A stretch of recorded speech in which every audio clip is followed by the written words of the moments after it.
Primary স্কুলে বাচ্চাদেরকে ভর্তি করানোর ক্ষেত্রে আমরা কি ভর্তি প্রক্রিয়াটা আমরা পরিবর্তন করব কিনা, নাকি এই যে এডমিশন বাই লটারির মাধ্যমে আমরা নিব এবং মেরিটকে আমরা সবসময় দমায় রাখব। জনাব হাসনাত আব্দুল্লাহ কুমিল্লা সরাসরি প্রশ্ন করবেন, ব্যাখ্যার প্রয়োজন নেই। আসসালামু আলাইকুম। যেহেতু শিক্ষা নিয়ে কথা হচ্ছে, আমাদের বর্তমানে মাননীয় স্পিকার, আমরা যদি বর্তমান শিক্ষা ব্যবস্থা দেখি, আমাদের এন্ট্রান্স ইনস্টিটিউশনগুলোতে বিশেষ করে প্রাথমিক শিক্ষায় আমরা দেখছি যে ভর্তি প্রক্রিয়াতে আমাদের এখন দুইটা পদ্ধতি প্রচলিত ছিল। এডমিশন বাই মেরিট আগে প্রচলিত ছিল, এখন সেটা কনভার্ট হয়েছে এডমিশন বাই লটারির মাধ্যমে এখানে বাচ্চাদেরকে ভর্তি করা হয়।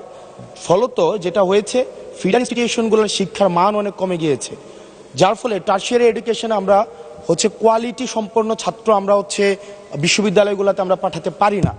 এখন মাননীয় মন্ত্রী মহোদয়ের কাছে আমার প্রশ্ন থাকবে, এই যে প্রাইমারি স্কুলে বাচ্চাদেরকে ভর্তি করানোর ক্ষেত্রে আমরা কি ভর্তি প্রক্রিয়াটা আমরা পরিবর্তন করব কিনা, নাকি এই যে এডমিশন বাই লটারির মাধ্যমে আমরা নিব এবং মেরিটকে আমরা সবসময় দমায় রাখবো, নাম্বার ওয়ান।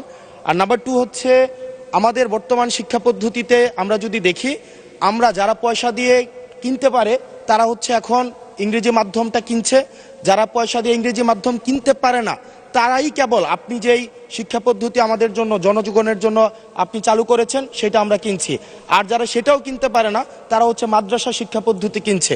আপনার কাছে প্রশ্ন যে আমাদের বর্তমানে একটা দেশে এই তিনটা শিক্ষা পদ্ধতি যেটা অর্থনৈতিক অবস্থার উপরে নির্ভর করে চলে, এই তিনটা শিক্ষা পদ্ধতি জিয়ে রেখে আপনার কি মনে হয় যে আপনি একটা ইনক্লুসিভ শিক্ষা পদ্ধতি নিয়ে আমাদের দেশটাকে আগায় নিতে পারবেন? ধন্যবাদ।